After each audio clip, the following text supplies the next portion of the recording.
אין, חולה על ערבית, ובמיוחד על הדיבור. בדיוק רוצה לבדוק איך אומרים משהו בלעג הפלסטיני. את מי אתה מציע לי לשאול? את חכים או את מג'רב? מי אלה? חכים, חכם, לומד הרבה, יודע הרבה. מי זה מג'רב? מג'רב, מנוסה, כל היום מסתובב פה מדבר ערבית. נו, זה די ברור, זה עם הניסיון, מג'רב.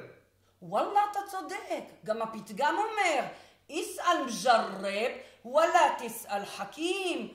שאל מנוסה ואל תשאל חכם. בוא תגיד אחריי, איסאל מג'רב. اسأل مجرب ولا تسأل حكيم. ولا تسأل حكيم. اسأل مجرب ولا تسأل حكيم. اسأل مجرب ولا تسأل حكيم. מה לעשות? אין חכם כבעל ניסיון.